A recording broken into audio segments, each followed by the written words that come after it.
guys. This is the first episode of a podcast called Weird Growth. I'm Cam from Ammo Marketing, and we're really lucky today to have Ryan and Rob from Cordially, who are two guys who just finished up the Plus 8 Accelerator here in Perth. Congratulations, guys. It's great to have you here. Thank you. Thank you. Thanks for having us on. Good to be here. Yeah, and look, let's dive straight in. It'd be really great to hear about your journey in Plus 8 and what the Cordially app is all about. All right, well, the quick pitch of the Cordially app is it's a remote rent inspection tool designed to allow renters to perform their own, to collect the photos of their own routine inspection. That gets sent back to their property manager. The property manager then reviews and inspects the property using the photos. And all being well, generates a report and goes to the owner, back to the tenant automatically. So sounds amazing. Saves property managers, it can save them up to 50% of their time. So it can easily double their time. And for tenants, obviously, can make their house feel more like a home. Well, the great news is the beers have just arrived. It is Friday afternoon here at Riff, 45 St George's Terrace, Perth.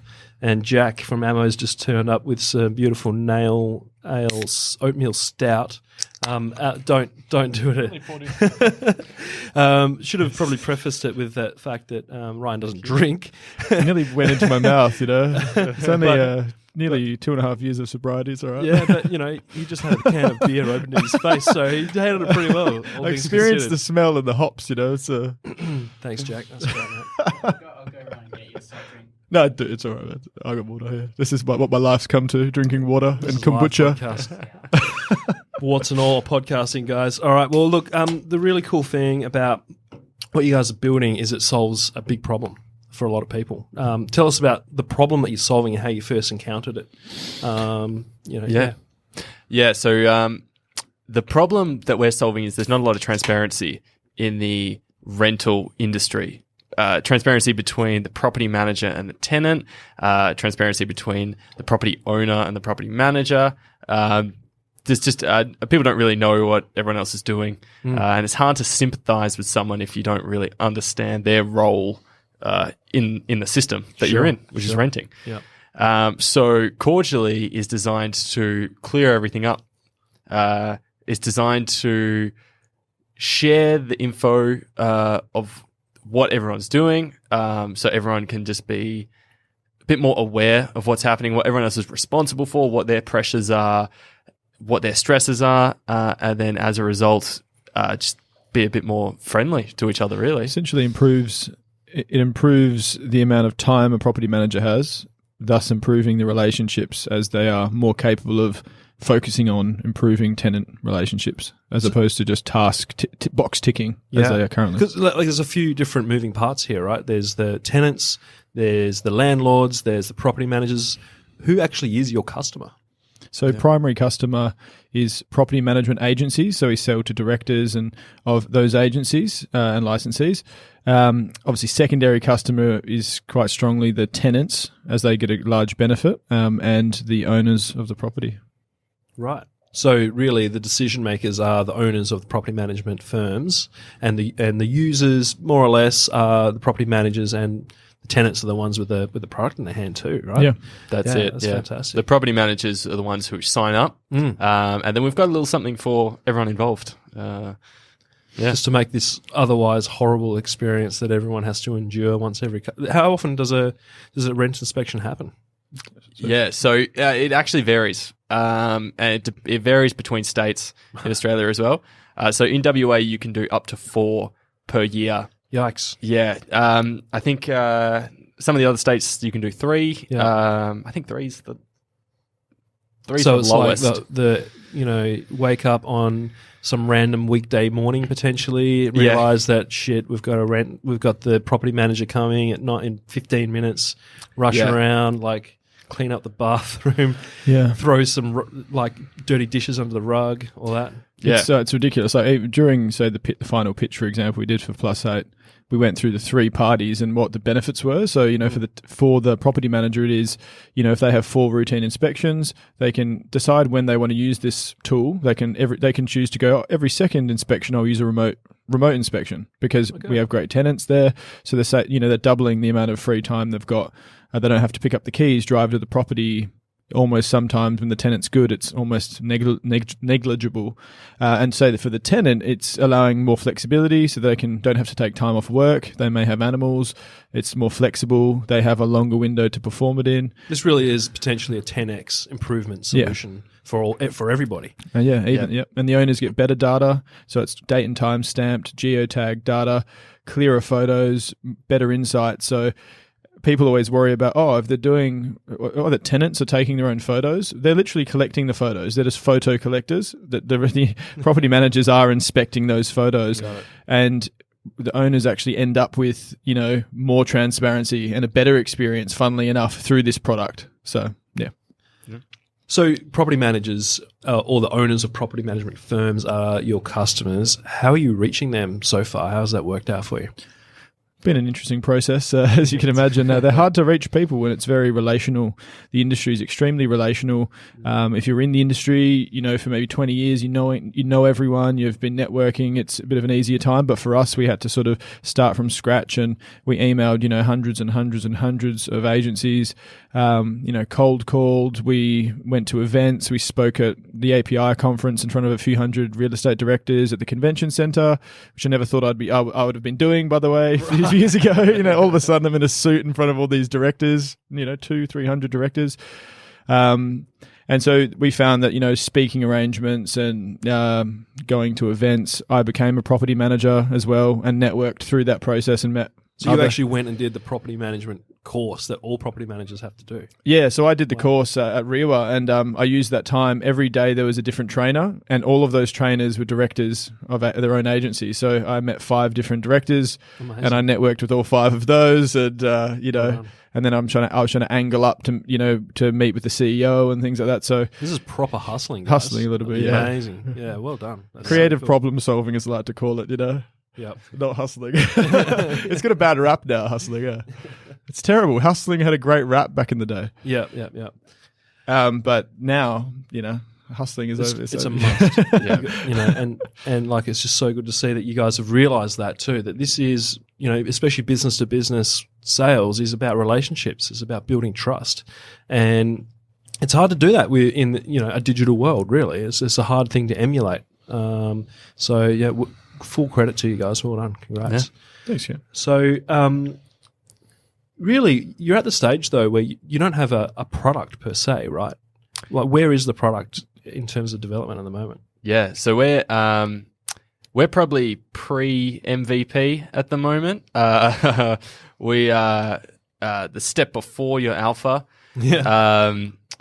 At the moment, our product is a combination of 2 pieces of software that are readily available: Typeform, the survey software, love it, and Airtable, which, for anyone who doesn't know, is it's like a productivity manager. You can track your tasks. It looks a bit like Excel. Sexy Excel. Yeah, sexy Excel. Yeah, that's what it is. And basically, we've mashed those 2 together. Typeform for collecting photos that the tenants use, and then Airtable is the dashboard that the property managers use. And we can give the property managers a login, and we're using that to test the product. Because you guys aren't developers. No. You're like just good-looking business guys. Yeah. And you've pulled this thing Well, together. You've created a product which Rob. is actually useful without writing a line of code. It's amazing. Yeah, it's interesting. Like we just basically put 50 to 100 hours into like making it work through many, many iterations. It was more just like hammering it in, rather than a precision tool. We sort of just said we have to make it happen. There's no other option. We're just going to figure it out. And so we did lots of research and development into how to take it was one of the challenges is like, well, how do you take the least amount of photos in a room but cover the entire room with complete transparency? And that actually isn't done effectively on any sort of software now. So we found that our alpha product or our sort of early product was actually better than full-fledged software. It worked better. It was cleaner. It was more of a utility tool. Because really, the people who build Typeform have gone to a massive, lengths to make just their process a nice customer experience. Yeah. Like the users, enjoy using Typeform. So they've done all that work for you in a lot of ways, and you're just, implementing your own process on that. So Yeah, exactly. Well, yeah. And we actually thought we were screwed when neither of us were a coder. Yeah. We thought we're getting into tech. We don't know how to code. We've got other skills, but there was a while there where we're like, oh, we need a coder. We mainly need got charisma, mainly charisma. And the truth so is, we're just riding on that. So. there's no excuse these days for not being able to get to at least a usable MVP stage. Even if you're not a coder, there's so many great tools out there. Typeform you mentioned. There's Bubble now. You can build websites that like on Webflow or Squarespace, all things which don't need to be able to write a line of code. So it's really good to see. Well done, guys. Yeah. So really, you're out there selling a product which barely exists, or really doesn't exist. Why would anybody do that? Why would you go out there and sell a product which doesn't exist yet? So it de-risks it. We obviously have investment through some really large companies, and we felt that pressure of we have this investment, we better do something with it. We better provide the 10x return. That is, we felt that pressure. But de-risks it, so we can actually create a product, put it in the market, try to sell it, and push it as hard as it can. If it doesn't work out, it's just not enough value for these people. Then it's like, okay, we have to pivot to something that will work. Like, what is the thing? So you're almost in a process of continuously experimenting. Because if you go, I'm going to put all my investment into this software that looks great, then you're sort of stuffed, really, because then you have to actually make it work when maybe it won't ever work. And that's how things sort of fail. And that's how a lot of startups make zero revenue. Well, the best startups are the ones who are able to learn as fast as possible in as many iterations as as they can in a short amount of time. And that's what this whole thing is. It's just, if everybody had all the answers, we'd all be billionaires.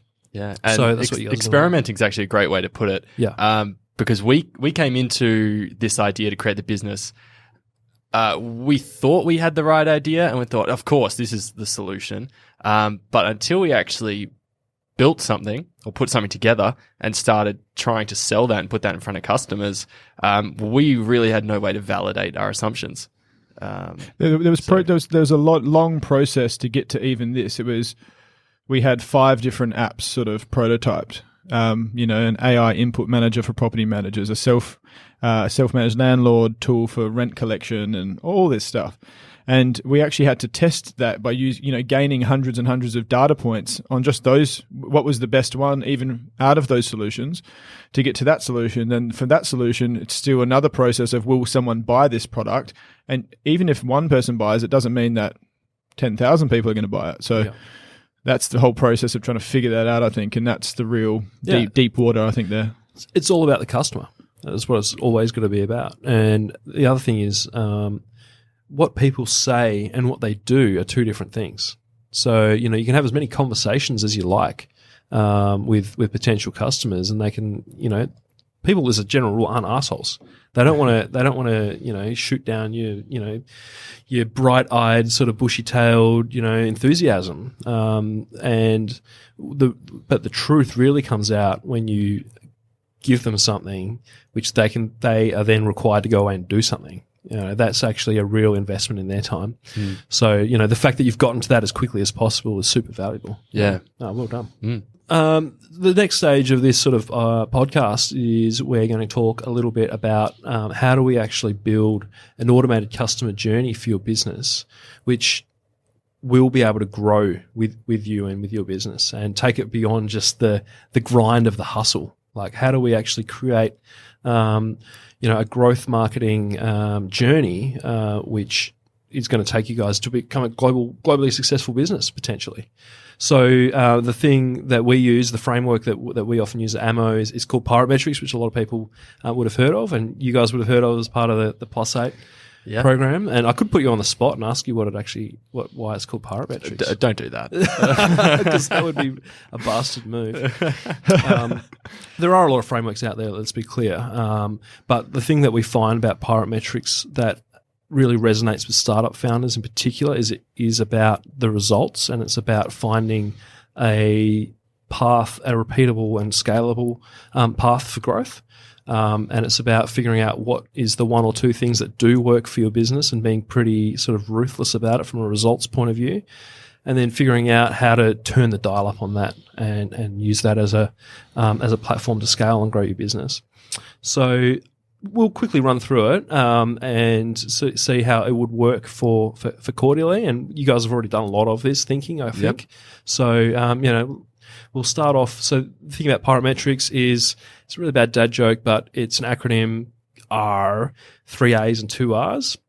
And the first of those A's is acquisition.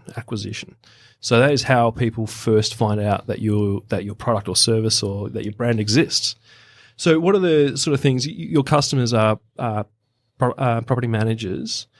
Where do they hang out? Where are they most likely to stumble across this new Cordially thing, do you think? They're a tricky bunch at times, hard to find. LinkedIn is a pretty clear-cut way to find them. Mm-hmm. They're on there because they need to promote their business and professional network. Facebook.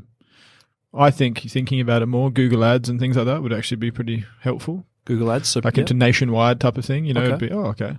But mainly those areas, obviously events and like attending events and speaking at events, putting on our own events, our own technology events, where we go, hey, we'll showcase the new technology that is on the cutting edge. They all come to our event. It's sponsored by us. We also speak about our product.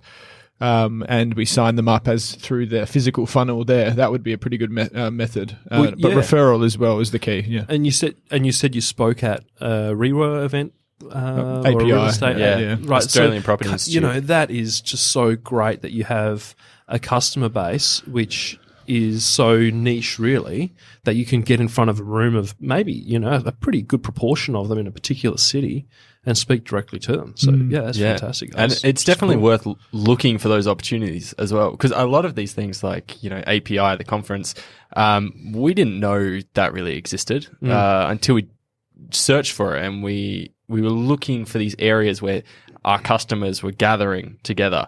That's where Ryan did, I think, your biggest pitch ever, was it?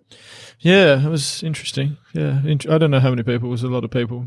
A lot of all directors of companies as well, which was interesting. So it was like 300 directors at the convention center, massive screen. It was us, Space Deco, and what's the other one? You Drew as well. Oh yeah, you Drew. So it was like in good company too, right? So right there. Yeah, yes. I was in good company. I thought this is really raising my profile here because with two great startups. But it was interesting, so these things, I think making a habit of that is really good. There's another one coming up as well. We got invited to speak at. It's like a symposium or something of very fancy people. Yeah. These things I've never been to a fancy event before, so it's all very interesting to me. But this whole thing, just the act of standing up on a stage in front of a group of people positions you as an expert in your field, in what you're doing.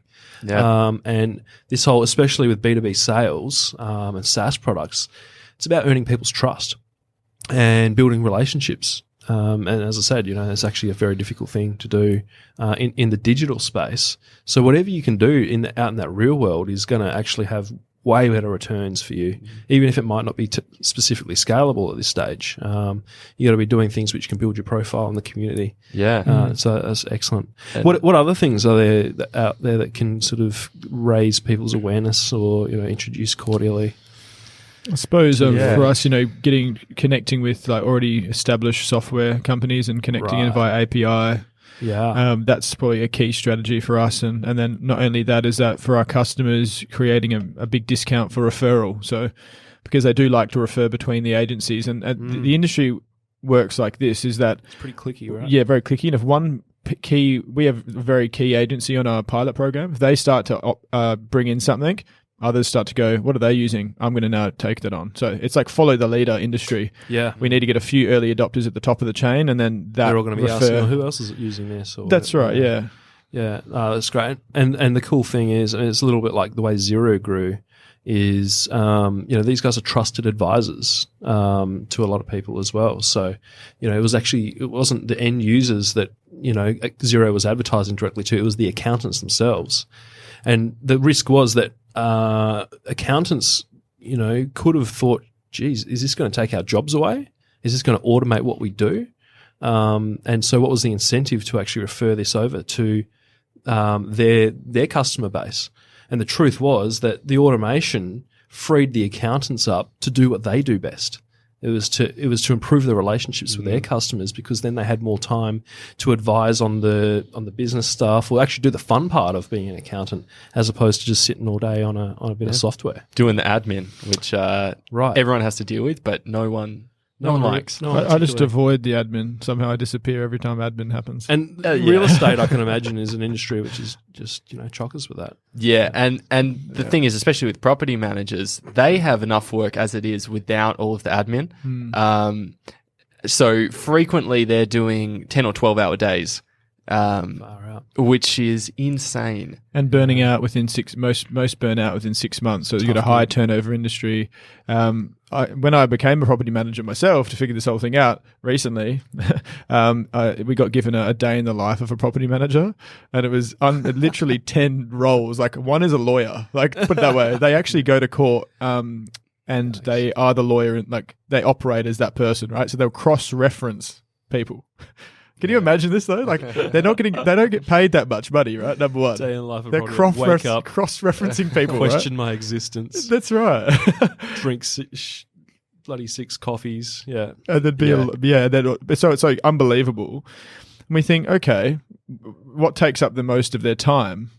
Then there's like rent inspections. So it's like, okay, we could offer a large amount of value here if we created a solution for that. Very good. All right, so we've got, say, LinkedIn. We've got those industry events and speaking opportunities. We've got the actual sort of what we would call engineering as marketing, where you're building something into the product which connects with other, software, which can make people aware that you exist. And then maybe if people did realize that this was a problem that they needed solving, and were going out of their way to look for it, maybe some Google ads or something like that. But that's probably a hypothesis that needs testing. Who knows if people are actually going out there and actively searching for a problem to this solution, a solution to this problem, which doesn't exist yet. Yeah. All right. Yeah, cool. All right. So there's a whole bunch of channels there at the top end, which is acquisition. Next step is activation, the second A in the R. And this is, what do you actually want people to do as a first step towards becoming a customer? So for you guys, what is that? Well, this is what I would like ideally, and we obviously collect email addresses. They come to the website. Either they see a video that explains it really well, or information that's very clear to see with their email that offers them something. But I would ideally like it so if they got a demo of the software. So they downloaded a demo and it was so good, and it almost gave them a chance to use it live with one property, and that then if they wanted to increase, it's an automated, like they can easily increase once they've signed up and they've got the demo, they're using it, they can then just increase from there. And almost like, I love Apple's onboarding process, and I always thought to myself, how would you get like Apple's unboxing process into, because I'm really interested in UX and UI, and so how could we do that? And I think if you really nailed that and it was seamless, of this step 1 is this, 2 connect, 3 is this, and now they're in, and now they activate from there, or they can pay something, that would be ideal. Yeah, sounds great. I mean, really, this is about how do we get people to experience the value as quickly as possible, and how do we reduce that friction for people so they're not jumping through too many hoops. But also, this is about earning trust. So how are we showing people that we do care about the problem and the pain that they experience, and you guys have the key to unlock that pain and soothe it. Yeah. So Gary Vaynerchuck famously talks about jab, jab, jab, right hook. So give, and then ask. And this stage activation is not just about asking people to become a customer straight away. It's a little bit like going out on a Tinder date and asking someone to marry you on your first coffee. It's just a little bit weird and it doesn't work. In the old days, it was called sales, and people are a little bit savvier than that these days. They want to, they expect actually to be able to get something that's going to help them and something that's valuable to them early on. I always say, unless you're really offering such a like literally, unless pretty much you're offering 10 times, the value of your product, the price of your product for them. That's how you're going to have a sustainable business. But if no one cares, like literally doesn't care, oh, it's not really that. I don't give a shit. Like, why? Yep. Then it's not going to happen. It's not a step change. That's always for them. keeps me up at night. That's the thing that keeps me up at night, because that's the difference between having a successful company and doing things that matter and adding value and just staying in this whole startup rut. Well, the truth is that people are, they're selfish. Of course, they're motivated by what's in it for them. Yeah. And, they're not going to just become customers out of the goodness of their own heart. There needs to be, it's a value exchange. You are giving something of value to them. They are giving something of value in return. And so at this stage, this is the first opportunity to have one of those value exchanges, and but on a lightweight scale. So what can you do which makes the property manager's job easier or better or more fruitful or more rewarding? What sort of advice or tools can you give them to do that? So it might be, like a really lightweight version of the platform, like as you say, the freemium thing, or it could be, a really valuable guide to managing, maximizing your relationship with your tenants, or automating the process that they do at work, or whatever that is. And in return, you're getting the permission to communicate with them on an ongoing basis. So, and they've become part of your ecosystem at that point. I'd really, I think the freemium version is a great thing, but I'd keep an eye out for ways that you can actually help them and give a little bit more before you can take. Yeah, cool. So that's activation. Next stage, as we get into the middle of the funnel, is retention. And this is where, when you do have that permission to communicate, what are you doing to warm up that relationship and get them closer to becoming a paying customer?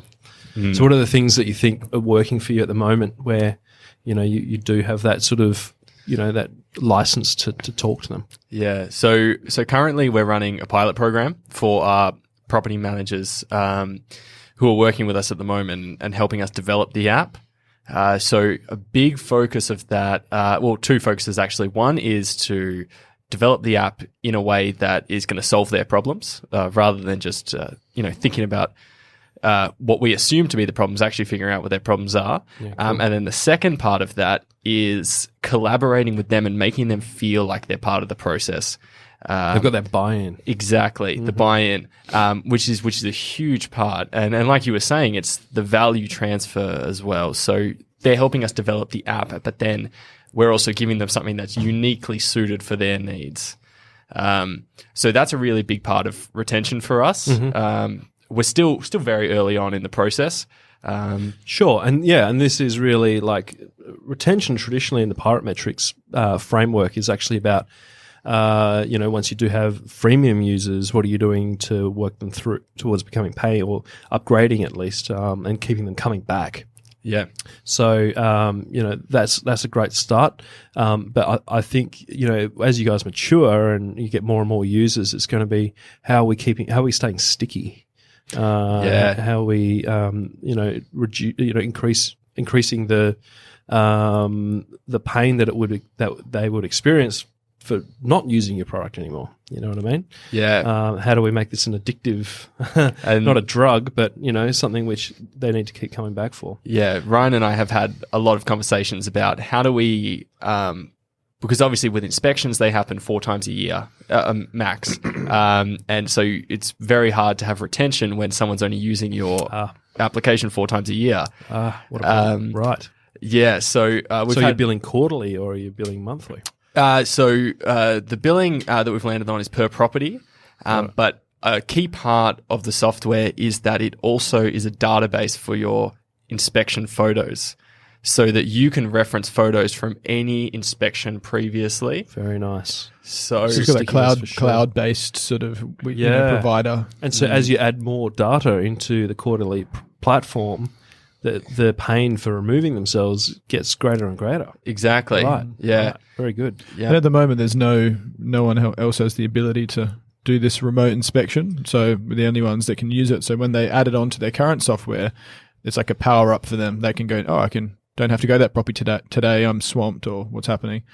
And so when they get used to not having to go to these properties and having all this extra time, now they're going to, when they take it away, they'll probably feel the pain of not having it once they're used to it as well. Yeah. I mean, so the other aspect to this retention phase is actually having cold recall.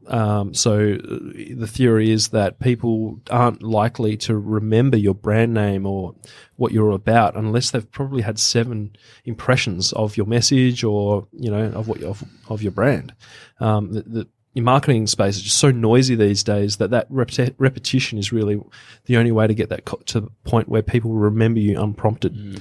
So it's about 7 times. So remarketing is potentially an option there, where people who have visited your site at least, or maybe signed up but not come back, start seeing messages on third-party platforms, like when they're reading the news or looking up realestate.com.au or whatever. And the other, I think, potential is just a really nice, slick email newsletter, where you do have this sort of list of contacts and something where you're sharing useful tidbits around, automation of the real estate management process, or maybe some data. You guys are going to have access to a lot of data, actually, and things which are going to be pretty helpful to your customer base. So a lot of opportunity there to stay relevant and sticky in that retention phase. So, yeah, cool. So the next, getting to the bottom of the funnel now, the next part is revenue. So once people are your paying customers, how are you actually closing them for a start? How do they, make the decision to start paying you? And what are you doing to sort of make that process as easy as possible? Yeah. So what do you think would be? I mean, it's pretty manual, I guess, at the moment. Initially, for you guys. Initially it's like face-to-face closing. Perfect. We haven't closed it yet, but we've obviously signed up people in the pilot program. But in terms of the paying users, they've trialed the software. They're demoing the new software. It's more almost because the software is very much like form follows function of it. It's very like a utility tool that's really just does what it needs to do. It's effective.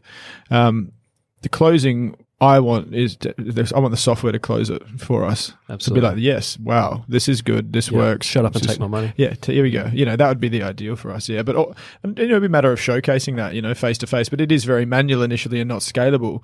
So the 2 options are then to go, you can create like an outbound sales team, like lots of salespeople around the country, etc. Or you can ideally, which sounds expensive. It does, and it sounds annoying as well. It sounds like I don't want to just have a sales organization. I'm not hugely into that. The other end is the inbound marketing process, which it's like an art form, this thing, I feel like, and you guys definitely have led me into this as well. It's like the art form of bringing people in, magnetizing them, through the quality of your product and your brand. I think, Yeah, and if you do the first 3 parts of this Pirate Metrics funnel, it will happen on its own, really, and this is, hopefully built into the product is the simplest part is actually the closing. So that's revenue. And the final bit is the referral. And this is the most powerful of all because it feeds the top of the funnel, but it also turns your existing customers into your champions. They're the ones out there actively recommending their friends, and there's nothing more powerful than what other people can say about you. Very, very important in our industry. Like the most important part of this whole thing is the champions that are currently using it, at the top of the chain. Like we have some agencies in the top of the chain. If they onboard it, they start to use it. Already from just having that one agency, we've had so many referrals of, are they using it? And we've heard from them, and at the end of the day for their agency, they want to use the tool, but then save costs. So we'll go, well, if you refer an agency on successfully, you'll save X amount per year. Love it. And that's that, and then refer on. And so try to create the vibe, because we're confident that we're creating a product that is actually very good. So when you have that confidence and you build a product that is very good and you take the time to do that, then the next phase is where it can become more referral-based, viral-based idea. Yeah, and there's some really cool products out there which, basically have this already built. It's essentially a plugin for a SaaS product. So, and there's a whole myriad of them depending on how you want to implement it, which create some really cool incentives for people to go out there. And as you say, this property management space, everyone knows everyone. It's going to be absolutely ideal for it. If you can nail the value of the product and make people want to talk about it. Because it feels good when you share something cool. Yeah. With people, it makes you look like the boss, It's Yeah, actually cutting good. edge. Right. We've had some great champions in our our final pitch at +8. Very big night for us, and we had our head of property, like the directors there, and coming up, taking photos with us, sharing it on their pages, championing us, saying, and I got an email saying, Ryan, you're doing something really great here. Like, keep, really excited for you. And I'm like, whoa, like, yeah. That gives you a bit of spurs you on a bit, because it's a tough gig sometimes. It is. Sometimes you just cling to that. I was like, wow, positive feedback. What is this? Yeah. Like, what is that? Like, you don't hear too many. You don't put it this way. Generally in startups, you're not hearing too much positive feedback. So don't get people out there. Do not get especially when disheartened. you're in there like trying to kick the door down on such a old school conservative industry. For That's sure. it. If anyone out there's listening, like when I started from my bedroom, virtually homeless, nothing going for me, no prospects in my life, and I decided to start doing this, right? And the amount of times that people laughed in my face, like literally, and just hung up on me, called me, a dickhead, and whole bunch of shit. So basically, and then at the final pitch, it's like, well, I've got to that point now. It's at a different, you know what I mean? So like, if you just give up when people doubt you, like that's silly. Just don't even listen to those people. Just keep pushing on. Good on you guys. And like that is the reason that we exist as well, is supporting people like you. It's just so good to see, and it's energizing to us that there are people out there who are willing to throw it all away in pursuit of a dream and to solve a big problem and make people's lives better. It sounds pretty corny, but it makes it actually does make getting out of bed in the morning worthwhile. That's what we love to do. Well, Yeah, likewise, definitely. put it this way: I wouldn't be doing a podcast for virtually anyone else. Trust me. Especially I not barely twice. take anyone else's. Put it this way: I'd barely take anyone's investment money until I really like them or believe in their sort of mission. But I always think with Ammo, I'm a huge champion of Ammo because I like all of your team. It's like almost like a gang of like really highly intelligent, creative people who want to solve problems and who are genuine about it, and almost have a punk aesthetic to it. And it's like challenging the status quo by being better than everyone else through growth marketing. And so I think it's really good. That's very kind of you, mate. We'll pay you later. So look, that is pretty much where we'll wrap up formalities for Weird Growth. It'll be really cool, maybe just quickly to hear what your next steps are, boys. What's next for Cordially? So next steps is we finished the +8 accelerator program 3 weeks ago now. So at the moment we are progressing with developing mock-ups for our app. So as you mentioned previously, we've got, sticky taped together different pieces of software, Frankenstein. So what the next step is to get really high quality app mock-ups that you can click through, whether that's using Adobe XD or Sketch or something like that. Map out the whole thing, and then we'll bring that back to our pilot program participants. Make it real. And then we'll sell. And then we'll sell it from the prototype. So to talk about products that don't exist, like we're going to sell this and it doesn't exist, and the prototype, we will sell that prototype. Because if we don't sell the prototype, then we know that there's something wrong in terms of what the value is, and then we can move on that. It's just a smarter move and it costs less money. And that's like for people starting out as well, de-risk yourself by spend as much time as possible on a fully clickable prototype that you can actually sell. Don't be afraid to try to sell it either. Get in front of people, and it de-risks the whole thing for you. So Can't wait to see it, guys. That's fantastic. All right, show and tell time. Let's wrap it up. Alex has been diligently on the headphones here with us for the last 35 minutes, and he has a really cool little... So my show and tell would be marketingexamples.com. And so this is it's basically, it's sort of like a mailing list, but it's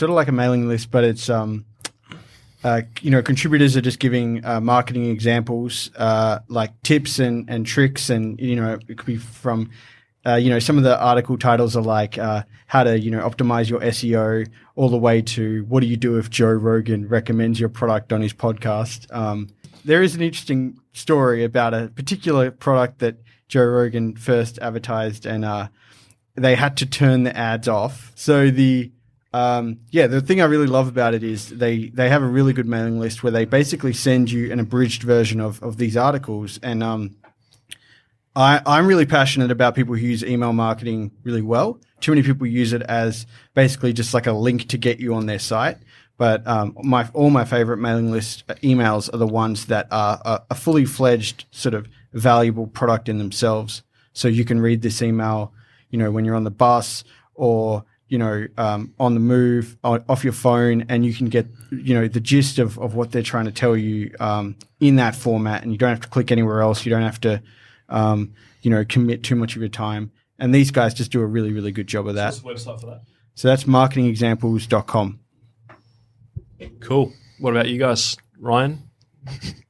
Well, 2 low-tech solutions. One, I've just discovered skateboarding again from 12 years old to 30. So a great way to, I don't know, it's a great challenge. It clears your head. It's very technical. It's also got a beautiful, creative, expressive culture to it. So your show and tell is a skateboard? Literally, yeah. I brought my skateboard today. I wish it was this. I wish this was video. It's not a video. I'm literally dressed as a skater runner. I just basically got a book and I've been journaling. So just putting all my thoughts every night before I go to bed into this book, just to dump anything out I want to think about or whatever. Because I'm trying to find out the next step. I suppose generally it helps to sort of condense the information. And then thirdly, a tech solution is called the Interactive Design Foundation. I'm upskilling myself to become a proper UX designer. And this is like a proper accredited course from Norway and Sweden, Swedish-based design. And you enroll in it like a university course and progress at your own pace, and it gets marked as well, and very cheap. So I recommend it. Cool. Rob, what do you got for us, man?